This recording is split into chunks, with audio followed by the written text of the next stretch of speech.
লড়াইতে বয়ানের লড়াইতে পরাজিত হলো ইন্ডিয়ান মিডিয়া। আমার দেশ কি করে দেওয়া হলো, বন্ধ করে দেওয়া হলো।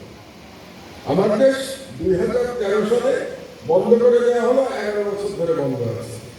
তাহলে অল্টারনেটিভ মিডিয়ার যোগ্যতার কোনো প্রবলেম নাই, কারণ যে মুহূর্তে আমার দেশ বন্ধ করে দেওয়া হয়েছিল সেই মুহূর্তে সার্কুলেশনে আমার দেশ 1 নম্বর ছিল, প্রথম আলো 2 নম্বরে নেমে গেছে। সেই সময় আমার দেশ বন্ধ করে দেওয়া হয়েছিল। একটা কারণ ছিল, অবশ্যই শেখ হাসিনা বন্ধ করতে চেয়েছিলেন আমার দেশ পত্রিকা, কারণ শেখ হাসিনা মনে করেছিলেন আমার দেশ তার সম্পর্কে, তার পরিবার সম্পর্কে, আওয়ামী লীগ সম্পর্কে যত দুর্নীতির কাহিনী আছে সেগুলো প্রকাশ করছে আমার দেশ। সেই জন্য শেখ হাসিনা ধারণা করেছিলেন Amar Desh was a threat for the then fascist regime. কিন্তু তার সঙ্গে আপনাদের মনে রাখতে হবে যে মিডিয়ার যে এস্টাবলিশমেন্ট বাংলাদেশে, সেই এস্টাবলিশমেন্টও চেয়েছিল যে আমার দেশ বন্ধ হয়ে যায়, এবং ওই আমার দেশ বন্ধ করে দেওয়া হলো।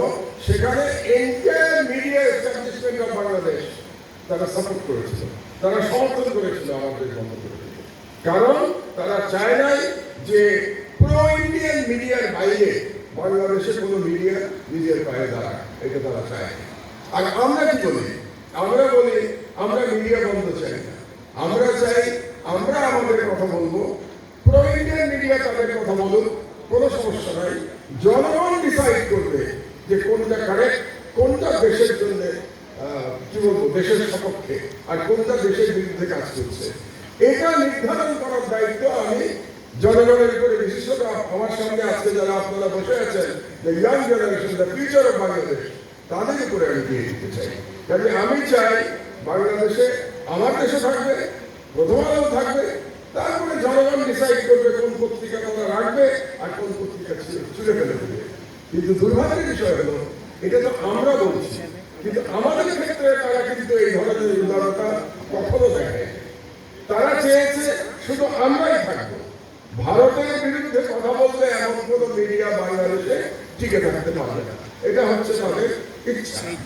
তো আলহামদুলিল্লাহ এই ইয়াং জেনারেশন সেই ভারতের হেজেমনিকে পরাজিত করেছে, ইয়াং জেনারেশন হাসিনার ফ্যাসিবাদকে পরাজিত করেছে। হাসিনা আজকে পালিয়ে গেছে, পালিয়ে গিয়ে ষড়যন্ত্র করছে ভারতীয় দিবসে। আপনাদেরকে আমি যেটা বলতে চাই সেটা হলো, ইনশাআল্লাহ 22শে ডিসেম্বর আমার দেশ আবার প্রকাশিত হতে যাচ্ছে, এবং আপনাদের কাছে সহযোগিতা চাচ্ছি আমি সেই পত্রিকা প্রকাশ করার জন্য। সহযোগিতা আর কিছু না, আপনারা পত্রিকা পড়বেন, এটুকুই সহযোগিতা, যে আপনারা সবাই আপনাদের বাড়িতে আমার দেশ পড়বেন। এই সহযোগিতা করলেই আমাদের জন্য যথেষ্ট।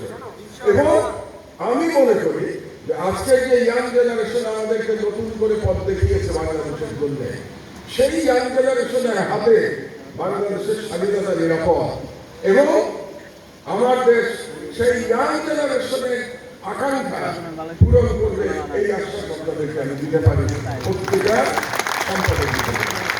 এবং বক্তব্য শেষের আগে আপনাদেরকে আমি একটি সতর্কবাণী বলতে চাই যে ইন্ডিয়ার ফরেন পলিসি গত 50 বছরের সব থেকে বড় ডিজাস্টার হয়েছে এই জুলাই বিপ্লবে শেখ হাসিনার পতন। ফরেন পলিসির সব থেকে বড় ডিজাস্টার, এই ডিজাস্টার ইন্ডিয়া এত সহজে মেনে নেবে না।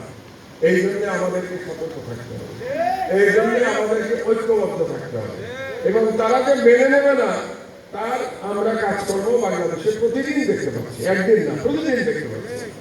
সেই জন্য আপনারা বাংলাদেশের স্বাধীনতা রক্ষার্থে ঐক্যবদ্ধ থাকবেন, এবং আপনারা মনে রাখবেন ফ্যাসিবাদের কথা হয়েছে, কিন্তু ইন্ডিয়ান হেজেমনির যে দালালরা বাংলাদেশে আছে তাদেরকে আমরা এখনো পুরোপুরি উৎখাত করতে পারি নাই। সেই লড়াই এখনো অব্যাহত আছে, এবং সেই লড়াই হয়তো আমাদের আরো বেশ কিছু সময় চালিয়ে যেতে হবে, এবং তার জন্য আমাদের সবাইকে প্রস্তুত হতে হবে। আজকে এই অনুষ্ঠান আয়োজনের জন্য আমি মাননীয়